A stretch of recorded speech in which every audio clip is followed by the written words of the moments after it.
USC in downtown LA. And I was just floundering in school. I was just partying, and I just knew it wasn't for me. So I decided to take a year off from school and move to Colorado to fulfill a childhood dream of being a ski bum, because when I was 15, I started learning to ski at 6, and at 15 my father took me on a Christmas vacation to Vail, Colorado, to go skiing over Christmas. And I just knew at 15 that I wanted to be in the ski world, a ski bum. So I skied down to the bottom of the hill at 15. I went into the operations office and I asked for a job at 15. And they kind of laughed and they said, well, come back when you're 18. So I always had that in the back of my mind. And then when it was time, I dropped out of school and I went to Colorado. I ended up in Aspen, Colorado. And it was like a dream come true. I started skiing every day, being in nature. I had the whole Rocky Mountain High experience. And I eventually met John Denver, and I started working with him at the WinStar Foundation. And I worked with his partner, his co-founder of WinStar, Tom Crump, who was a black belt in Aikido and a corporate trainer. And then he recruited me at 23 because I became a ski instructor eventually in Aspen. And then when I met Tom, he was doing special ski programs in Aspen called Ski Aiki, which were like applying the principles of Aikido to skiing, to have a breakthrough in your performance that would apply to your whole life.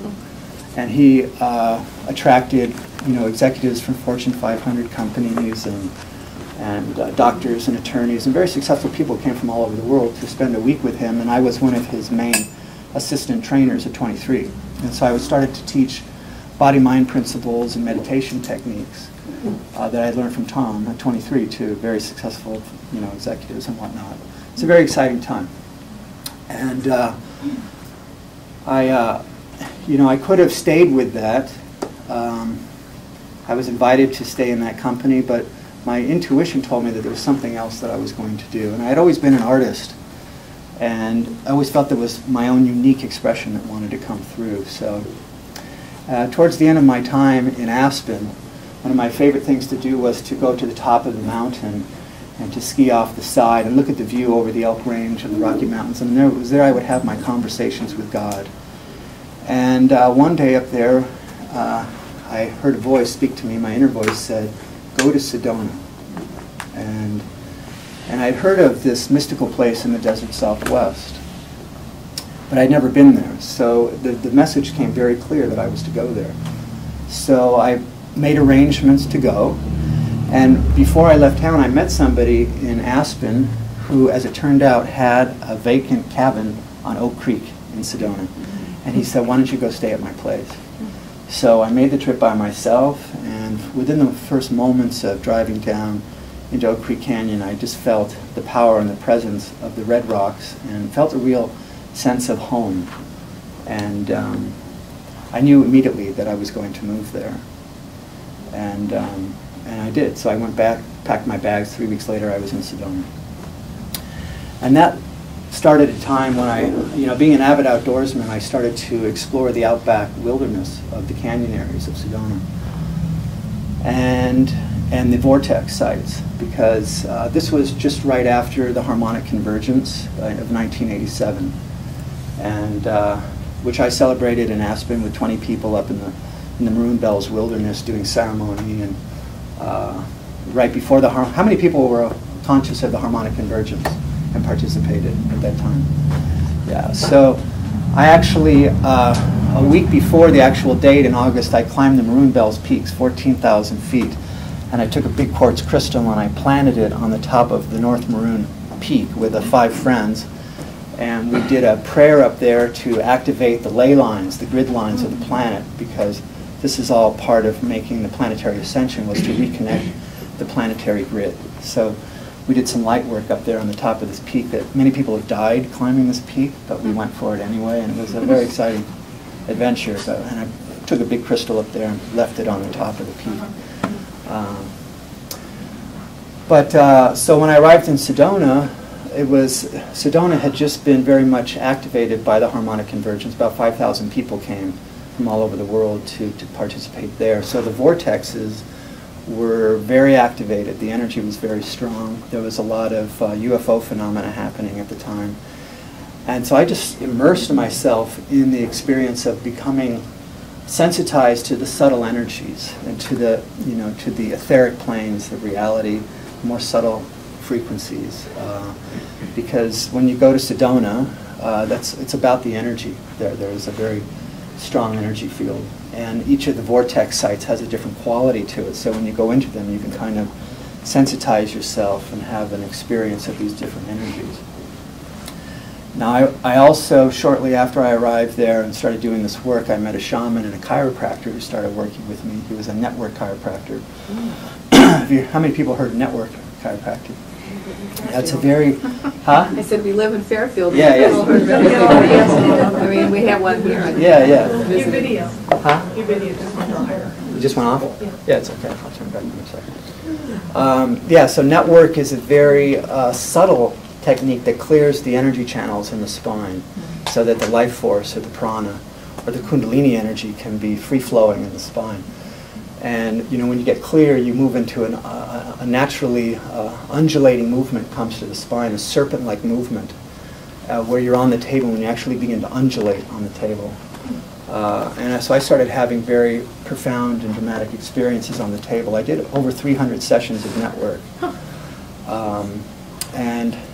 During that time, my inner voice told me that I was to release all my material possessions and move into acquire a Volkswagen camper van so that I could be completely self-sufficient. This was about 1991 or so. Because there was something that wanted to come out of me. I had this intuitive sense, and I had been doing my mission, for a while in different forms, and that had taken. I had known that I was a light worker. You're familiar with the term light worker, and to me, a light worker is one that is here to help, liberate humanity, to bring the light. Light workers, wherever they are, they're always trying to raise the vibration, always trying to bring light into the conversation, wherever they are. And so, this is the work I've been doing. But I felt there was going to be a mission upgrade for me. There was something new that wanted to come through. I could feel it very deep. And maybe a lot of you have had that feeling where there was something that wanted to express through you, perhaps something of your own deep, unique passion, something of your heart's desire that you wanted to bring forth. And a lot of people have had this experience, but they've been, fear has held us back because, we've got bills to pay, we've got families, and we've got to do what it takes to pay the bills. But since I didn't have any of those responsibilities, I was able to just completely detach from normal reality.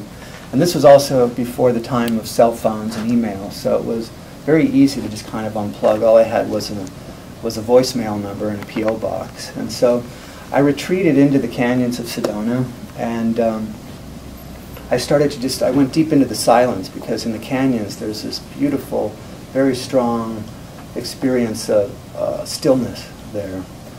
And so spending many, many hours a day meditating and just being in the stillness and praying to the Great Spirit to reveal to me what my mission was, and also to bring to me the sacred teachings of the Native Americans that lived there, studying the medicine wheel and all of that.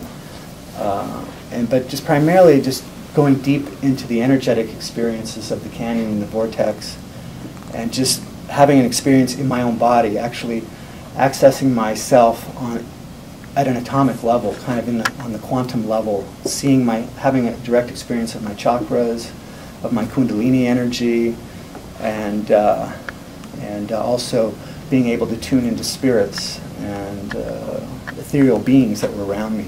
It all started to kind of come into focus. It was very dramatic at the time. Eventually what happened, as some of you know, have heard my story a little bit, when I went deep, deep into the silence, then I started to hear the celestial music.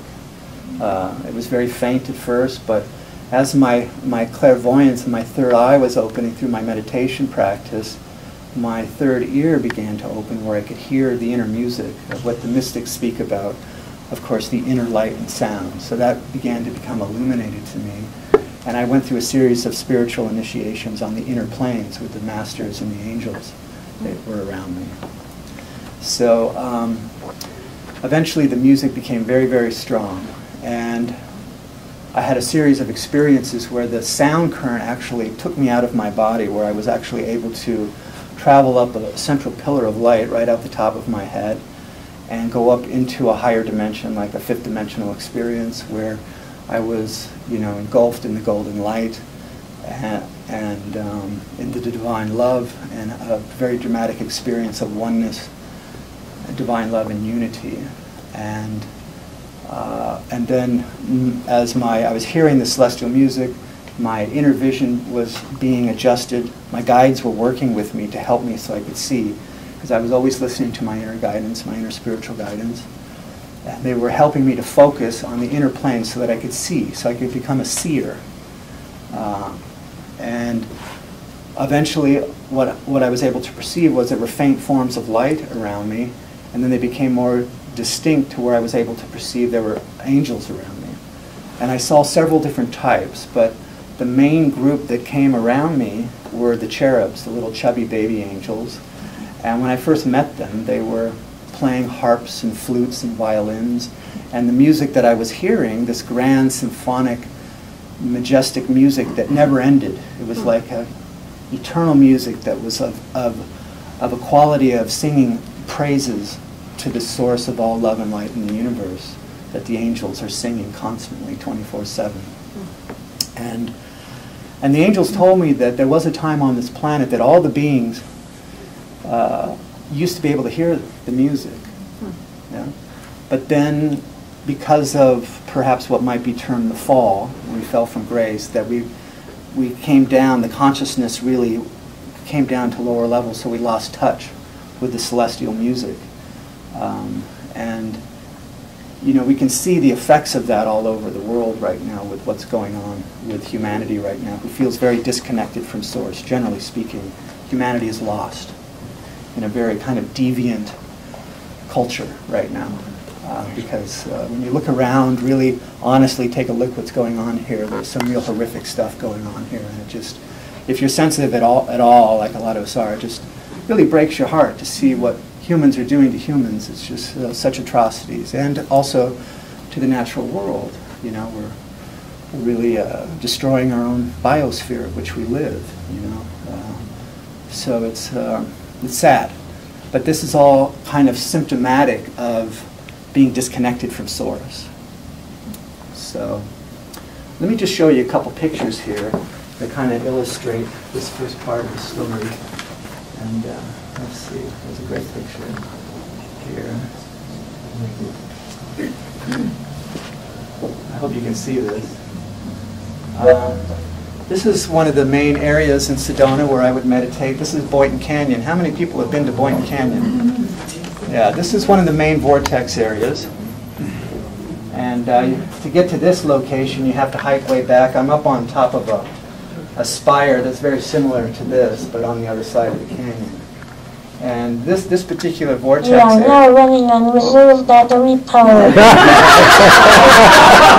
much for your membership.